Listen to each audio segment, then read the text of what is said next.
नमस्कार, मैं चुमकान। दिन भर की खबरों में सबसे पहले नजर डालते हैं आज के मुख्य समाचारों पर। हनुमानगढ़ जंक्शन ओवरब्रिज पर जाम में फंसे रहे लोग नो एंट्री का खुलेआम उल्लंघन कर रहे हैं भारी वाहन चालक।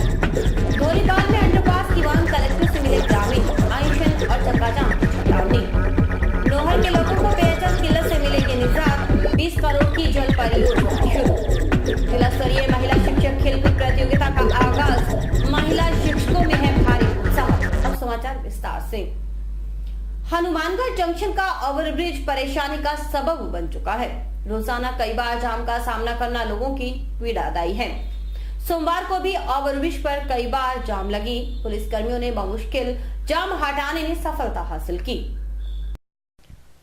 जंक्शन स्थित ओवरब्रिज परेशानी का सबब बनता जा रहा है। शायद ही कोई ऐसा दिन हो जब ओवरब्रिज पर जाम की स्थिति पैदा न हुई हो। सोमवार को भी स्थिति विकराल रही। कई बार जाम लगने से वाहन चालक परेशान हो गए। वाहनों की लंबी कतारें लग गई। बड़े शहरों जैसी स्थिति पैदा हो गई। रोडवेज चौराहे पर तैनात यातायात पुलिस कर्मियों को बमुश्किल जाम हटाने में कामयाबी मिली। दूसरी तरफ आम लोगों ने न सिर्फ शहर की यातायात व्यवस्था पर सवाल उठाया बल्कि ओवरब्रिज की डिजाइन को भी गैरवाजिब बताया।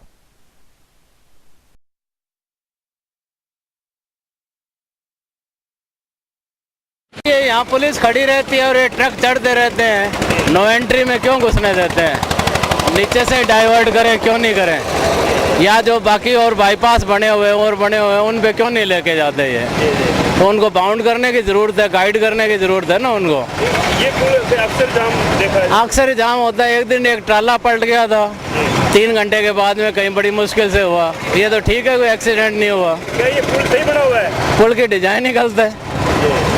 पुल की चौड़ाई जितनी रिक्वायर्ड ट्रैफिक है वो नहीं है, और जितना इसका एंगल हाइट का होना चाहिए उस तरह का नहीं है। जान निकल जाती है ट्रकों की और गाड़ियों की, जो थोड़ी सी ओवरलोड होती है, लोड में होती है। जाम से निजात पाने के लिए पुल के दोनों तरफ ट्रैफिक कर्मियों को लगाना जाना चाहिए।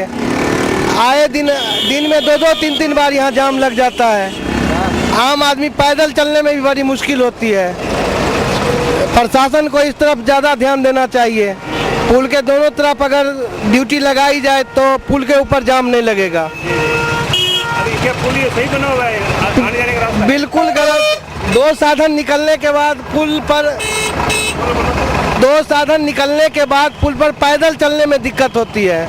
आज जो ये जाम लगे हैं, 1 घंटा हो गया करीब जाम लगे को। रोज का काम हो गया, यहाँ पर रोज जाम लग जाता है। यहाँ पर सुबह 8 से लेकर शाम को 8 बजे तक नो एंट्री है, लेकिन ये ट्रैफिक पुलिस वाले किसी को कुछ नहीं कहते। आप देख सकते हो सामने वो ट्रक खड़ा है, ये पुल के ऊपर से जा रहे हैं। कई बार हादसे हो चुके हैं।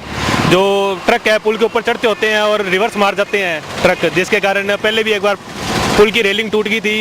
एक बार बस अनियंत्रित होकर बाहर की तरफ चली गई थी। तो ये जो जाम है रोज लग रहा है, प्रशासन इसके खिलाफ कुछ भी नहीं कर रहा है और ट्रैफिक पुलिस वालों को इसके खिलाफ करना चाहिए कार्यक्रम। पुल सही नहीं बनाया क्योंकि पुल की चौड़ाई बहुत कम है। यदि पुल की चौड़ाई जो शायद साथ में जो फुटपाथ दे रखा है, यदि इतनी चौड़ाई और होती ना तो जब ये पुल का काम चल सकता था। जैसे टाउन का पुल जो बना हुआ है वो बहुत बढ़िया बना हुआ है, उसके लिए फुटपाथ के लिए जगह दे रखी है, लेकिन उस जगह के व्हीकल के अंदर ले रखा है, यानी कि उसके अंदर से व्हीकल जा सकता है जगह में से। अगर इसी तरह इसके अंदर हो तो बहुत बढ़िया हो जाए। रोडवेज डिपो के सामने क्या पोजीशन रहती है? रोडवेज डिपो के सामने तो 3 तरफ मोड़ होने के कारण तीनों तरफ से व्हीकल आते हैं और रोज वहाँ पर जाम की स्थिति बनी रहती है। एक्सीडेंट भी वहाँ पर होते हैं। वहाँ पर हालांकि अपने पुलिस वाले खड़े होते हैं लेकिन पूरा सही प्रबंध नहीं है। डेली यही स्थिति रहती है। जो यहाँ ट्रैफिक पुलिस वाले लगा रखे हैं उनका कोई काम नहीं है, वो बैठे रहते हैं, ना वो कोई देखते हैं भी किधर से कोई व्यवस्था है, कोई साधन आ रहे हैं या नहीं आ रहे, कि उनको रोकना है नहीं। नो एंट्री में ट्रक घुस रहे हैं। इधर से आपने देखा रहा, आप आगे से देख सकते हो, फिर एक ट्रक उधर ओवरब्रिज से नीचे आ रहा है। यही हाल रहता है और ये कोई ट्रैफिक व्यवस्था ढंग से नहीं है। यहाँ पे बहुत बुरा हाल है। सड़क सुरक्षा सप्ताह चल रहा है, इस दौरान ज़्यादा काम होना चाहिए। नहीं, कुछ नहीं हो रहा है। हमें तो कहीं नहीं देखने को मिल रहा है। अभी सड़क सुरक्षा के तहत कोई चलान नहीं हो रहे हैं, कोई रोक नहीं जा रहा है, कुछ नहीं हो रहा है कहीं पर भी, सभी वैसे ही घूम रहे हैं। धोलीपाल स्टेशन पर अंडरपास की मांग को लेकर ग्रामीणों का धरना जारी है। इस बीच ग्रामीणों का प्रतिनिधिमंडल जिला कलेक्टर पीसी किशन से मिला। उन्होंने निर्धारित समय में अंडरपास नहीं बनवाने पर अनशन और चक्काजाम करने की चेतावनी दी। साथ ही कहा कि अगर फिर भी बात नहीं बनी तो वे रेल रोकने के लिए मजबूर होंगे। गांव धौलीपाल के लोगों ने आज जिला कलेक्टर पीसी किशन से मुलाकात की। भारतीय किसान सभा की जिला संयुक्त सचिव कुलविंदर ढिल्लों के नेतृत्व में ग्रामीणों का कहना था कि चक 20 एमजेडी व 20 एमएमके के काश्तकार पिछले काफी अरसे से आंदोलनरत हैं, लेकिन कोई सुनवाई नहीं हो रही। मांग है कि अंडरपास बने और जयपुर कोटा एक्सप्रेस ट्रेन का ठहराव सुनिश्चित हो। उनका कहना था कि अंडरपास न होने से किसानों को काफी परेशानी हो रही है। 10 जनवरी से लोग धरने पर बैठे हैं, लेकिन प्रशासन कोई सुनवाई नहीं कर रहा। ऐसे में उनके सामने आंदोलन तेज करने के अलावा कोई चारा नहीं है। कुलविंदर ढिल्लों के मुताबिक कलेक्टर को चेतावनी दी गई है कि प्रशासन की उपेक्षा से खफा होकर गांव के गाजीराम माली, देवीलाल मून और राजाराम मंगलवार से अनशन पर बैठेंगे। इससे भी बात नहीं बनी तो चक्का जाम किया जाएगा और आखिर में रेल रोकने के लिए मजबूर होना पड़ेगा।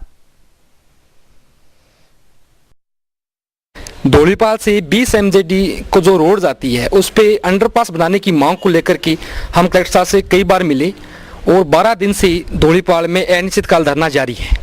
और आज हम दोबारा मिले इस बात को लेकर के कि हमारी समस्या का समाधान हो, लेकिन प्रशासन के जो अधिकारी हैं वो बिल्कुल भी गंभीर नहीं है और उल्टे ये जताने में लगे हैं कि हम कर रहे हैं, जबकि कुछ भी नहीं कर रहे।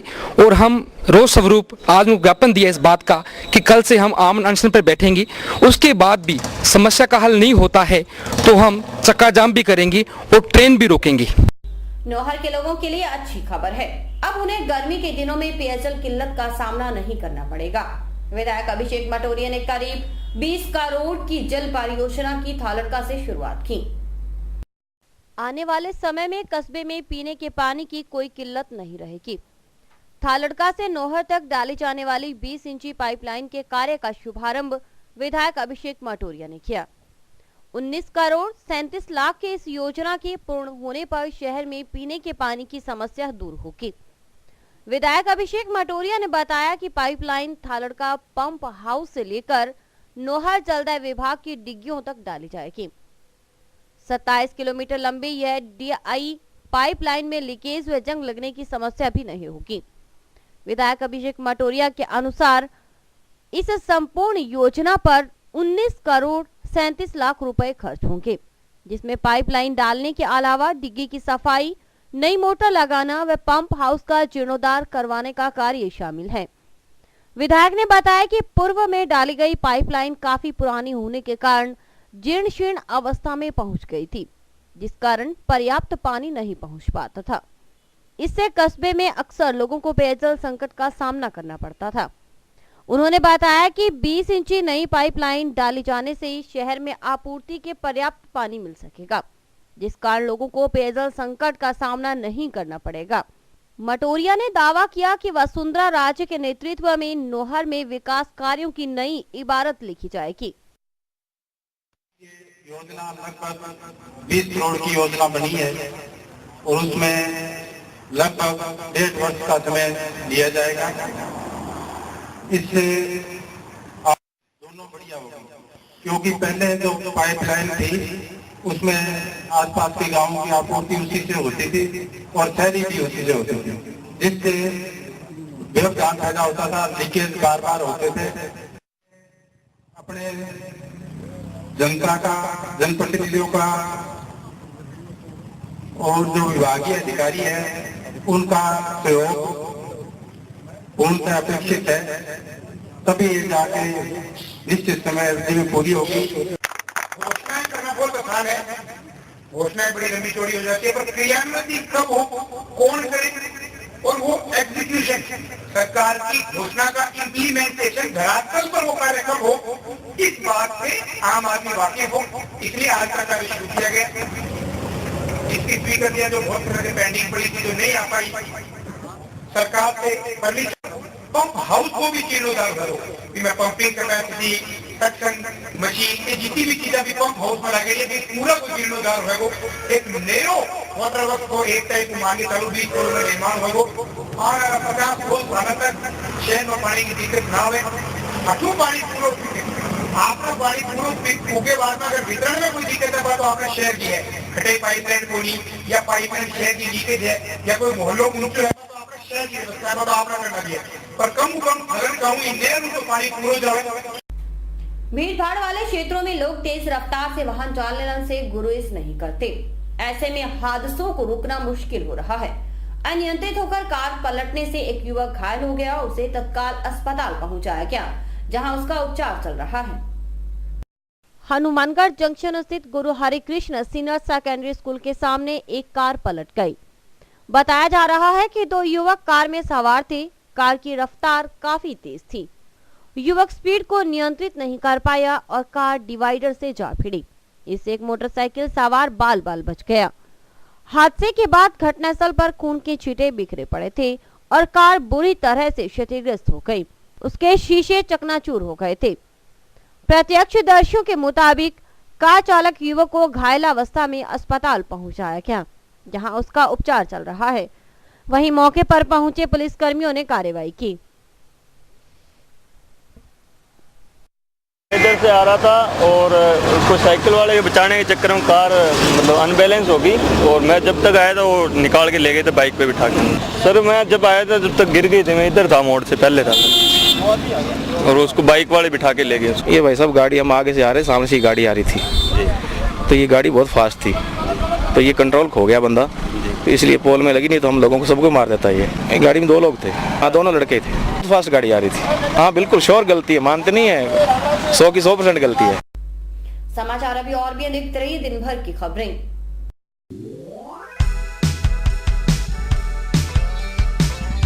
मीत कलेक्शन, एक complete gents wear showroom.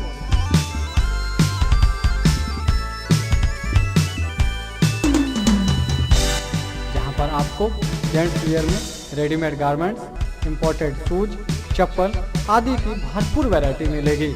Variety ऐसी जो आपको देखते ही मन भा जाए, रेट ऐसे जो आपको पसंद आ जाए। यदि आप कम कीमत में अच्छी वैरायटी खरीदना चाहते हैं तो तुरंत संपर्क करें। हमारा पता है मीत कलेक्शन, खोसा कॉम्प्लेक्स, नज़दीक श्री राम मार्केट, हनुमानगढ़ जंक्शन।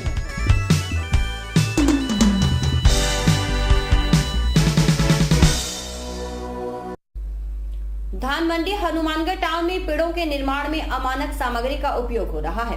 इससे नागरिकों में रोष है। उनका कहना है कि निर्माण में करोड़ों का घपला हो रहा है। जब कर्मचारियों को टोका तो वे तू मैं पर उतर आए, लिहाजा काम रुकवा दिया गया। हनुमानगढ़ टाउन धान मंडी में पेड़ों के निर्माण में हेराफेरी के आरोप लगाए जा रहे हैं। सब कुछ लोगों की आंखों के सामने हो रहा है, मगर बोल कोई नहीं रहा था।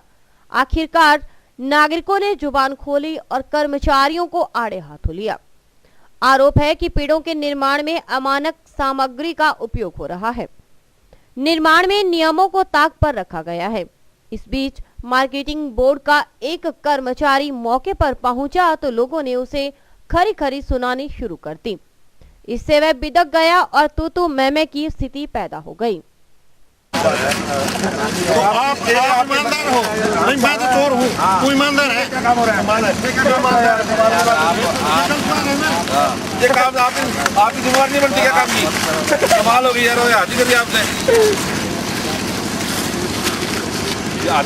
जिम्मेवारी तो है, पद पे है, मार्केट बोर्ड का आदमी है, दोबारा यहाँ पर सदर कितना घटिया किस्म का निर्माण हो रहा है, आपको कोई जानकारी नहीं कर रहे। आप जब आपको बोलते हैं ये माल किस प्रकार का माल है, एक ही जगह में, एक ही ग्राउंड में। निर्माण कार्यों की असलियत बताते हुए नागरिकों ने कहा कि निर्माण कार्य में जिस तरह की सामग्री का उपयोग हो रहा है उसे हम बर्दाश्त नहीं करेंगे। उन्होंने काम रोकने के लिए मजदूरों को विवश किया।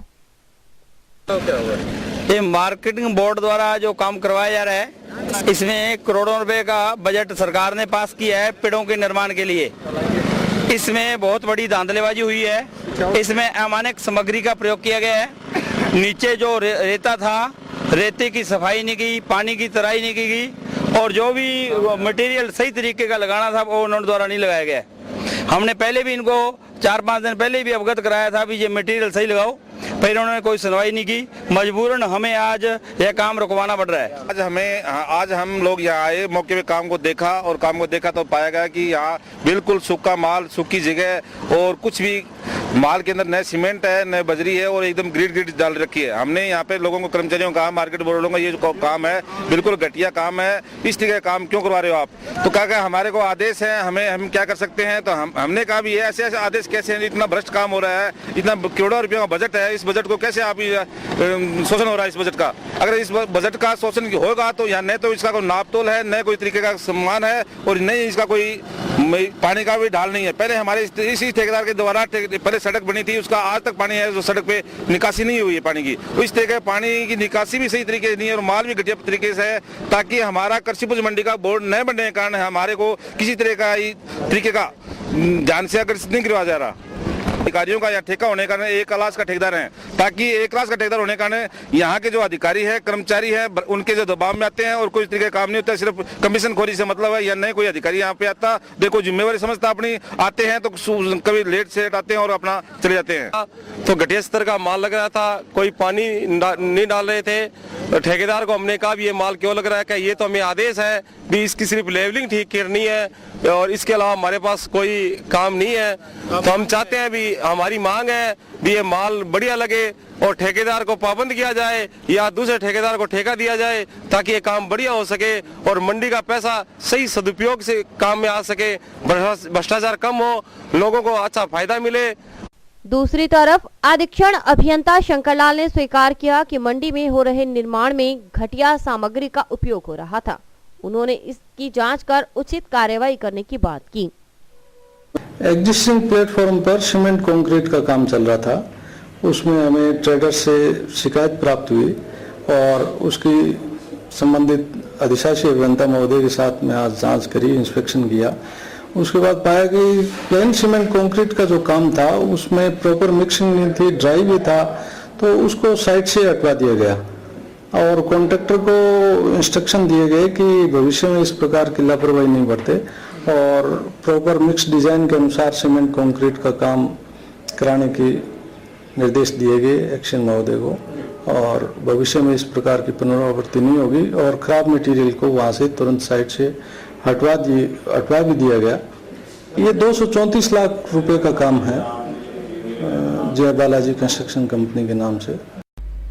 हनुमानगढ़ में जिला स्तरीय महिला शिक्षक खेलकूद प्रतियोगिता का आगाज हुआ।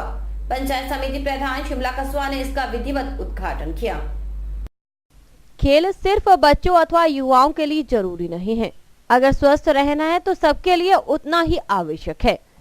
यही वजह है कि सरकार के निर्देश पर महिला शिक्षकों के लिए जिला स्तरीय खेलकूद प्रतियोगिताएं करवाने का निर्णय किया गया है। इसी के तहत राजकीय उच्च प्राथमिक बालिका विद्यालय टाउन में प्रतियोगिता की शुरुआत हुई। पंचायत समिति की प्रधान शिमला कस्वा ने कहा कि खेलकूद में भाग लेने से महिलाएं स्वस्थ रह सकती हैं। तनावपूर्ण जीवन में खेलकूद का बेहद महत्व है। विद्यालय में जिला स्तरीय शिक्षक खेलकूद प्रतियोगिता रखी गई है। इसका आज उद्घाटन समारोह था। इसमें 2 दिवस का कार्यक्रम है। इसमें जो भी प्रतिभागी जीतेंगे उनको आगे चांदबाड़ी स्टेट लेवल पर इनका प्रदर्शन होगा और जो विजेता होंगे उनको इनाम दिया जाएगा। शारीरिक शिक्षक मंजू सियाग ने कहा कि खेलकूद से दूर होने के कारण हर कोई बीमार रहने लगता है। खासकर महिलाएं 40 वर्ष की आयु पूरी करते ही बीमारियों की चपेट में आने लगती हैं। ऐसे में खेलकूद जरूरी है। उन्होंने कहा कि हमें रोजाना खेल मैदान में थोड़ा वक्त गुजारना चाहिए, सेहत के लिए यह जरूरी है। मंजू सिहाग ने इसके लिए कुछ उदाहरण भी दिए। बात प्रौढ़ावस्था तक आते आते 40 की उम्र तक आते आते महिलाओं में विशेष रूप से मेनोपॉज वाली स्थिति आ जाती है, तो ये खेल से हटने के कारण ही ऐसी स्थिति आ गई है। और खेल में अगर पूरी भागीदारी रखेंगे, महिलाएं अगर पूरी भागीदारी रखें तो अपने देश का नाम, अपने जिले का नाम, अपने राज्य का नाम करेंगी। जैसे कृष्णा पुनिया है, तो उन्होंने सिर्फ एक तस्तरी फेंकने में ही अपना ध्यान लगाया। इस एकाग्रचित्तता की वजह से ही आज इन्होंने अपना एक स्थान बनाया है अपने पूरे देश में। उसके अलावा अंजू जॉर्ज भी, जिनको एक बार हटा दिया गया था ओलंपिक खेलों से स्वर्ण पदक से उनको वंचित कर दिया गया था।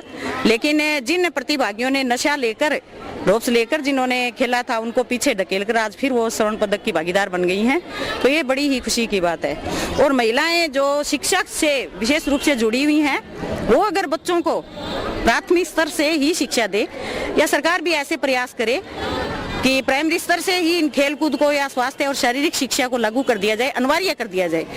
जबकि शिक्षा विभाग में पिछले कुछ सालों से ये हो रहा है कि भी स्वास्थ्य शिक्षा हटा दिया गया है, तो स्वास्थ्य शिक्षा हटा देने के कारण बच्चे भी इस ओर ध्यान नहीं दे पाते कि खेल क्या चीज है, ग्राउंड क्या चीज है, और हमारी ये फिजिकली फिटनेस, हमारी तंदुरुस्ती के लिए खेलना बहुत जरूरी है।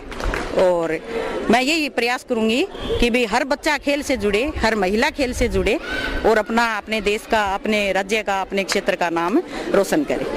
राजकीय बालिका उच्च प्राथमिक विद्यालय की प्रधानाचार्य सुनीता के मुताबिक प्रतियोगिता में करीब 142 प्रतिभागी भाग ले रहे हैं। इसमें गोला फेंक, बैडमिंटन, टेबल टेनिस और दौड़ आदि प्रतियोगिताएं हो रही हैं।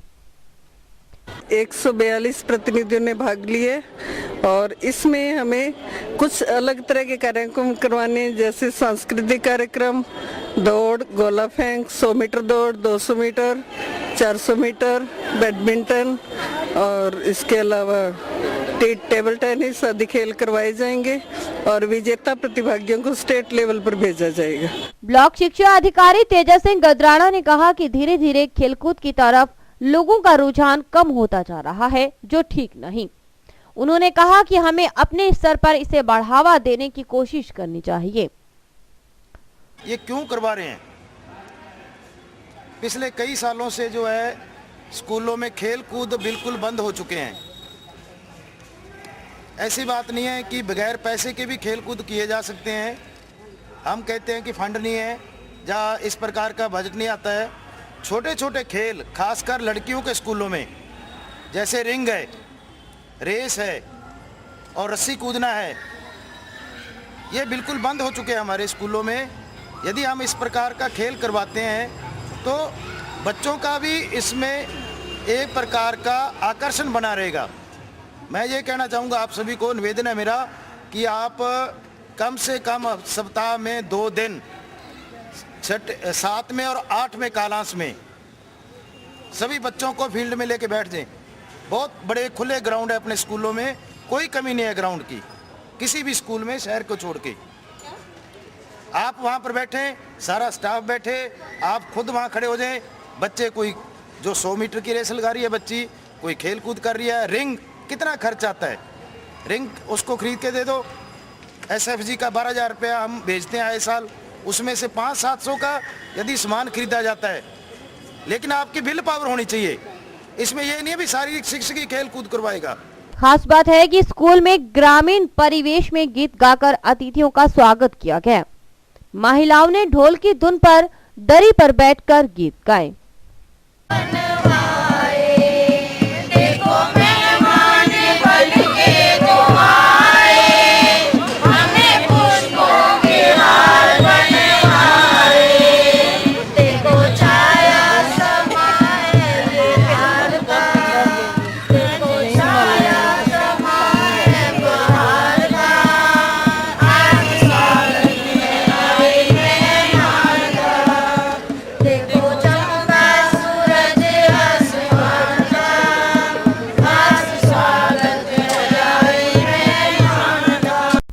नौहर में भी सड़क सुरक्षा सप्ताह को लेकर भारी उत्साह देखने को मिल रहा है। डीएसपी रामचंद्र चौधरी के नेतृत्व में पुलिसकर्मी आमजन को सड़क सुरक्षा को लेकर जानकारी देने में जुटे हैं। 25वें सड़क सुरक्षा सप्ताह के तहत स्थानीय जिला परिवहन कार्यालय नौहर द्वारा सड़क सुरक्षा के विभिन्न नियमों व यातायात नियमों का पालन करने की जानकारी दी गई। पुलिस उपाधीक्षक रामचंद्र चौधरी ने सड़क सुरक्षा सप्ताह के उद्देश्यों पर प्रकाश डालते हुए कहा कि इसके तहत यातायात संबंधी जागरूकता लाना है। उन्होंने कहा कि यातायात नियमों व सावधानी रखकर हमें अपनी व दूसरों के जीवन बचाए जा सकते हैं। उन्होंने वाहन चालकों से यातायात नियमों का पालन करने की बात कही। सीआई विजय मीणा ने वाहन चालकों से सुरक्षित वाहन चलाने की बात कहते हुए यातायात के विभिन्न नियमों की जानकारी दी। उन्होंने बताया कि सड़क सुरक्षा सप्ताह 22 जनवरी तक चलेगा। इस अवसर पर यातायात नियमों संबंधी पंपलेटों का वितरण भी किया जाएगा। इसके अलावा यातायात पुलिस द्वारा भी सड़क सुरक्षा सप्ताह के तहत वाहन चालकों को यातायात नियमों की जानकारी दी गई। 16 जनवरी से 22 जनवरी तक सड़क सुरक्षा मनाए जा रहे हैं, जिसका पुलिस में का लोगो है कि जब हो सड़क पर तो हमेशा कहें कि पहले साइड देके चलें। इसी दौरान वास्तविक कारण क्या है दुर्घटनाओं का, इसका पुलिस में विश्लेषण किया जा रहा है। अपने नॉर्थ क्षेत्र में जितनी भी फेटल दुर्घटनाएं हुई हैं, घातक है, उनको हमने चिन्हीकरण किया गया है। ऐसे 7 स्थान है जहाँ का हमने विश्लेषण करके कितनी घटनाएं हुई है, कितने समय की हुई है, वहाँ लोगो लगाए जाएं, ब्रेकर बनवाए जाएं। ये व्यवस्था इसी सप्ताह के अंदर की जाएगी और अधिक से अधिक चालान किए जा रहे हैं, रिफ्लेक्टर वगैरह लगा रहे हैं, जिससे वास्तविक दुर्घटनाओं में कमी आ जाए। तहत लोगों को अवेयरनेस करने के लिए, ट्रैफिक सेंस डेवलप करने के लिए लोगों को समझाइश की है, पंपलेट बांटे हैं। जो व्हीकल ट्रैक्टर ट्रॉली है, ट्रैक्टर है, ऊंट गाड़े हैं, उनके ऊपर रिफ्लेक्टर लगाना, जहाँ ट्रैफिक की जो व्यवस्था के अनुसार जो हो सके वो उन्होंने कार्रवाई के लिए गए। छोटे बच्चे जो बगैर लाइसेंस लेके उनके घर वालों को बुला कर उनके समझाइश करवा रहे हैं कि व्हीकल लेके नहीं चले। और अभी वक्त है हेडलाइंस का।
नगर परिषद द्वारा हाईकोर्ट के निर्देश पर शहर में अवैध अतिक्रमण हटाए जा रहे हैं, जिससे टाउन में टीबी रोड पर स्थित गुरुद्वारा गुरु नानक साहिब का काफी हिस्सा अतिक्रमण के दायरे में आता है। गुरुद्वारा प्रबंध समिति ने बैठक कर गुरुद्वारा के पुनर्निर्माण को लेकर चर्चा की। टाउन में टीबी रोड पर स्थित गुरुद्वारा गुरु नानक साहिब को अतिक्रमण से मुक्त कर इसके पुनः निर्माण को लेकर आज बैठक हुई। गुरुद्वारा प्रबंध कमेटी के सदस्यों के साथ ही गुरुद्वारा सिंह सभा टाउन व सर्व सिख समाज के पदाधिकारियों ने भी बैठक में हिस्सा लिया। बैठक में सभी ने सर्वसम्मति से निर्णय लिया कि जब तक गुरु नानक साहिब गुरुद्वारे का पुनर्निर्माण नहीं होता, तब तक पवित्र गुरु ग्रंथ साहिब व गुरुद्वारा का अन्य सामान शहर के किसी अन्य गुरुद्वारा परिसर में रखवा दिया जाए। ਦੇ ਵਿੱਚ ਮੀਟਿੰਗ ਦੇ ਵਿੱਚ ਇਹ ਨਿਰਣਾ ਲਿਆ ਗਿਆ ਕਿ ਜੋ ਕਿ ਗੁਰਦੁਆਰਾ ਸਾਹਿਬ